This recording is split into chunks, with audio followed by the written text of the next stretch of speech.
Hello everyone, আসসালামু আলাইকুম। আজকে আপনাদের দেখাবো জলপাইয়ের মোরব্বা। আর জলপাইয়ের মোরব্বা কিভাবে তৈরি করতে হয় সেটি আজকে দেখানোর চেষ্টা করব। আর চেষ্টা করব খুব সহজভাবেই দেখানোর। আর যেহেতু এখন জলপাইয়ের সিজন প্রায় শেষের দিকে, আমার ছেলে বলছিল মোরব্বা খাবে। বাজারে যা দেখি খুব একটা বেশি ভালো জলপাই নাই, যেটুকু পেয়েছি ওগুলি আর কি কিনে নিয়ে আসলাম। বেশি একটা তৈরি করব না, অল্প করেই তৈরি করব।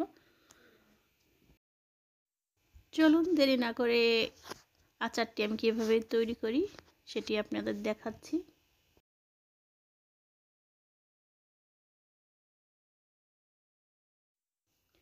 এখানে আমি প্রথমে আধা কেজির মতো জলপাই নিয়েছি। আর জলপাইগুলো আসলে খুব একটা বেশি ভালো না, এগুলি দিয়েই তৈরি করব। আর প্রথমে এটা আমি একটু বটি দিয়ে সুন্দর করে একটু ঝিরি করে কেটে নিব।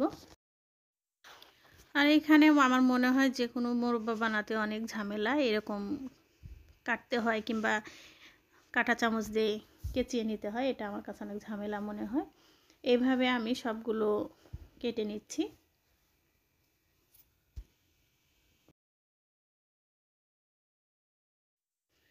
জলপাই সবগুলো কেচানো হয়ে গেছে, এখন এটা আমি ভালো করে ধুয়ে নিচ্ছি। আর ভালো করে ধুয়ে নিতে হবে, কারণ জলপাইগুলোতে অনেক ময়লা আছে। আর একটু শরীরটাও কেমন জানি কালচে ভালো করে ধুয়ে নিচ্ছি। ধুয়ে একবারে আমি পানি ঝরিয়ে নিব।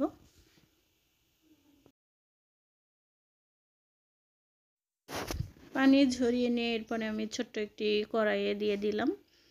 আর মোরব্বা বানাতে গেলে কিন্তু খুব বেশি একটা উপকরণ লাগবে না, মাত্র 2টা উপকরণ দিলেই হয়ে যাবে। এখানে শুধু আমি চিনিটা দিব আর একটু তেজপাতা, দারচিনি, এলাচ দিয়ে দিচ্ছি ফ্লেভারের জন্য।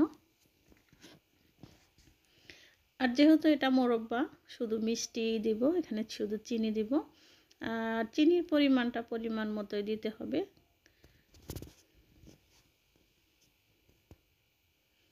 যেহেতু এখানে আধা কেজির মতো আছে, আমি 250-র মতো চিনি দিয়ে দিচ্ছি, যদিও এইটুকুই হওয়ার কথা। এখন আমি চুলার আঁচটা মিডিয়াম করে রেখে দিব, চিনিটা গলা পর্যন্ত অপেক্ষা করব।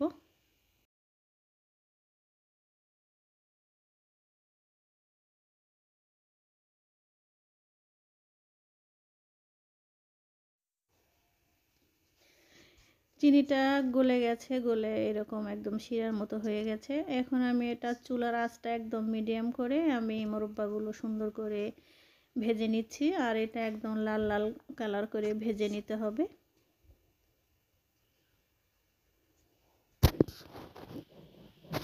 আর আপনারা চাইলে এখানে সিরকাও ব্যবহার করতে পারেন, যেহেতু আমি কম তৈরি করেছি এই জন্য আমি এখানে সিরকাটা ব্যবহার করলাম না। আর সিরকা দিলে আচারটা অনেক দিন ভালো থাকে।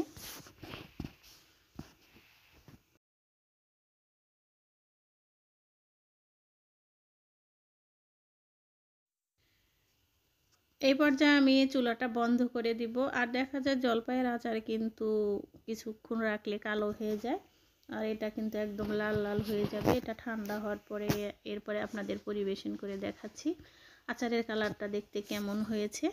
ঠান্ডা হওয়া পর্যন্ত অপেক্ষা করব।